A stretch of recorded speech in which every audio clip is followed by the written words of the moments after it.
Բացի դրանից, ինչ է ասում նույն շրջաբերականը։ Ժամանակակից աշխարհում տեղի ունեցած անկախ պետությունների համարկման գործընթացները ազգային շահի դիտանկյունից երբեմն նաև ենթադրում են անկախության աստիճանի որոշ նվազում։ Այսինքն ասում են դե նորմալ է, այս դարում մոդա է, որ ինքնիշխանության մակարդակը նվազի։ Եվ ամենակարևորը, նրանք ասում են, այսինքն շրջաբերականում, միաժամանակ ակնհայտ է, որ որևէ արմատական խնդիր չի կարող լուծվել, մինչև չփոխվի Արցախի իշխանությունը, Արցախի քաղաքականությունը չվերադարձվի ազգային ուղեգից, չվերականգնվի Արցախի գործոնը։ Սա հատված է 2022 թվականին ընդունված շրջաբերականից։ Եվ տեսնենք այս ծրագիրը, այսինքն մարդիկ հստակ ասել են իրենց ծրագիրը որն է։ Ղարաբաղում փոխել իշխանությունը, այնպես անել, որպեսզի եթե երաշխավորը որոշի Ղարաբաղը ուղիղ ենթարկեցնել իրեն, նաև Հայաստանը ուղիղ ենթարկեցնի իրեն, որովհետև ժամանակակից աշխարհում ինքնիշխանությունը չափազանց մեծ ճոխություն է մեզ նման ժողովրդի համար։ Եվ տեսնենք իրենք ինչպես իրագործեցին իրենց ծրագիրը։ Ինչպես նշվում է, առաջին քայլը Ղարաբաղում իշխանությունը փոխելն էր։ Եվ նրանք դա արեցին։ 2023 թվականի որ ամիսն էր, օգոստոսի վերջն էր, նրանք ստիպեցին, որպեսզի Արայիկ Հարությունյանը հրաժարական տա, նրանք իրենց թիմակիցները Ղարաբաղում Հայեղափոխական դաշնակցությունը, Քոչարյանական ուժերը, Սերժ Սարգսյանական ուժերը, այստեղ զուգահեռ հանրահավաքների քաջալերման ներքո, ես այսօրվա պես հիշում եմ, Սերժ Սարգսյանը, Ռոբերտ Քոչարյանը կանգնած էին մեզ համար Ազատության հրապարակում, իրենց համար Թատերական հրապարակում, ասում են շատ ուրախ ենք, որ Ղարաբաղում իշխանություն փոխվեց, հուսով ենք նույնը կլինի նաև Հայաստանում։ Եվ ինչ եղավ դրանից հետո, արդյոք Ղարաբաղը ենթարկեցվեց երաշխավորին եւ Հայաստանն էլ հետը, ոչ։ Դրանից 10 օր հետո իրենց դրածոն այնտեղ ստորագրեց Լեռնային Ղարաբաղի լուծարման փաստաթուղթը։ Սա է տեղի ունեցել, սա է բխել ընդդիմության ծրագրից։ Ընդդիմությունը ծրագրում էր մի բան, ստացել ենք Ղարաբաղի հայաթափում, լիակատար։ Բայց նրանք այնքան զուրկ են ինքնարեֆլեքսիայի հնարավորությունից, որ իրանք չեն փոխել իրենց ծրագրերը։ Հիմա իրանք ուզում են նույնը անել Հայաստանում։ Նրանք ուզում են Հայաստանում փոխել իշխանությունը եւ Հայաստանը լուծարել, որովհետեւ, ինչպես կրկին ես պետքա ցիտեմ, ասում է 004 շրջաբերականում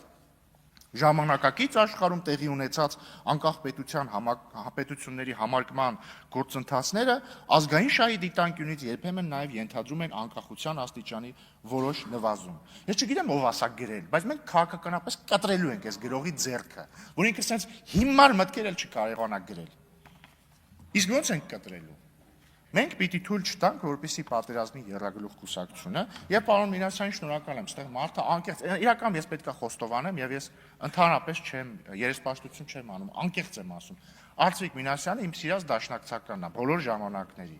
Որովհետեւ մենք մարդը ազնիվ է, մարդը ստեղից եկավ, ասեց Ժորժ ջան, մենք բոլորս իրար հետ ենք։ Սամվել Կարապետյանն էլ, Քոչարյանն էլ, Սերժ Սարգսյանն էլ։ Մարդը ազնիվ է, որովհետեւ ինքը ուրիշ որոնք միակ ազնիվ մարդն է, որտեղ ինքը չի կարող ասել իրար հետ չենք, որտեղ ինքը Սերժ Սարգսյանի նախագահության օրոք նախարար աշխատել, այդ նույն ընթացքում Սամվել Կարապետյանի հարազատ եղբայրը այստեղ նստած էր որպես ՀՀԿ խմբակցության պատգամավոր, դրանից առաջ էլ Սերժ Սարգսյանի աշխատակազմի ղեկավար, Քոչարյանի խմբակցության անդամ է, այն ինչ խնդիր կա ասենք։ Հիմա ես ուզում եմ անդրադառնալ նրան, թե ինչ են ուզում անեն հիմա մեր ընդդիմադիր գործընկերները։ Տեսեք, պարոն Խաչատրյանը, Արթուր Խաչատրյանը հետաքրքիր ելույթ ունեցավ։ Եկավ սկզբից պնդեց, որ իրենց ընտրվելու դեպքում պատերազմ չի լինելու։ Հետո դրանից մեկ բառ հետո հիմնավորեց, թե ինչու է իրենց ընտրվելուց հետո պատերազմ լինելու։ Որտեղ պարոն Խաչատրյանը, անդրադառնալով նախած ստորագրված խաղաղության պայմանագրին, ասեց դե հաստատված ոչ մի թուղթ չկա։ Ինչով ապացուցեց։ Դուք ասացիք դե հաստատված վերջնական ոչ մի թուղթ չկա։ Ինչով դուք ապացուցեցիք մեր պնդումն առայն, որ դուք, եթե գաք իշխանության, դուք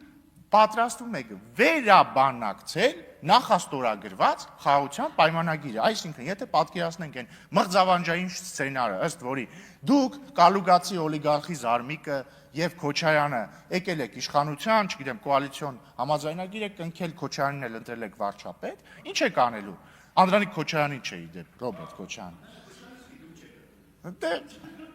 Հա։ Ինչ եք անելու։ Դուք նախ հայտարարելու եք, նախ լավ մի հատ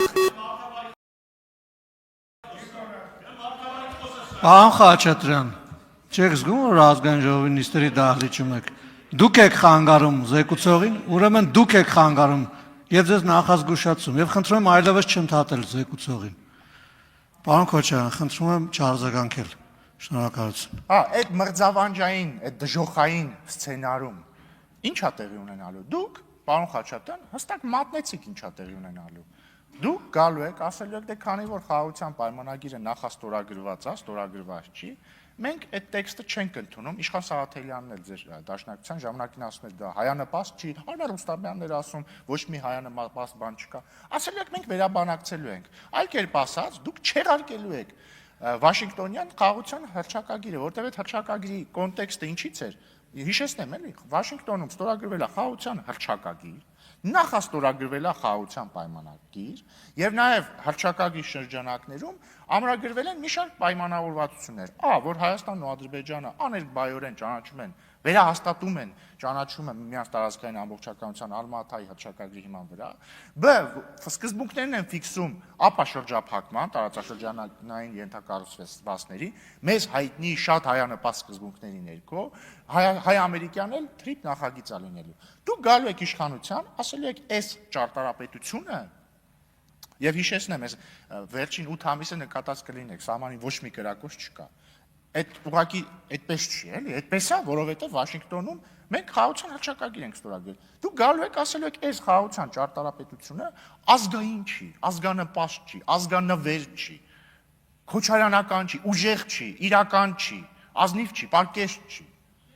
Եվ ասելու եք, վերջ մենք հրաժարվում ենք այս խաղաղությունից, որովհետեւ ձեր դա ասելը ավտոմատ ստացվում է հրաժարվել խաղաղությունից։ Ինչ է տեղի ունենալու դրանից հետո։ Լավագույն դեպքում վերադարձ նախա Վաշինգտոնյան իրականությանը, երբ որ տարեկան տասնյակ զինվորներ էին սպանվում սահմանին, իդեպ ձեր խաղաղության տարիներին 94 թվականից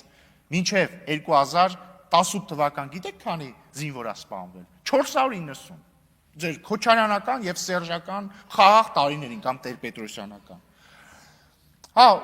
ու պատերազմա լինելու, Ժորժ ջան, սա շանտաժ չի հասկանում եք, սա պարզ պատճառահետևանքային կապ է, հիմա կա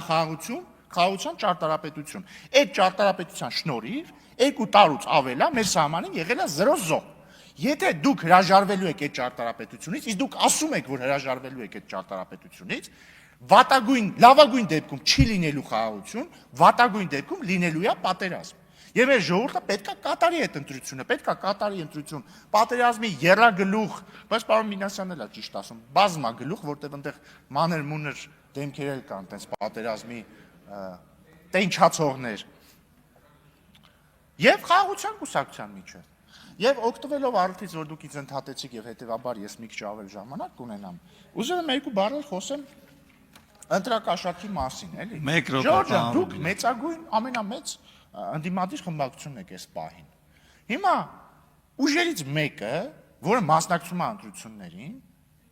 բռնվել է մի քանի անգամ, հասկանում եք, մի քանի անգամ բռնվել է ընտրակաշառք բաժանելու վրա, ասելիք չունեք։ Ես գիտեք ինչից եմ, բայց կարող չպատասխանել, պարզ որ ասելիք չունեք, ասենք ձեր գործընկեր Արամ Վարդևանյանը իրենց երկրորդ համարն է, Քոչարյանի փաստաբանը Կալուգացի օլիգարխի փաստաբանն է։ Ընդհանրապես ինձ թվում է, պարոն Վարդևանյանը որոշել է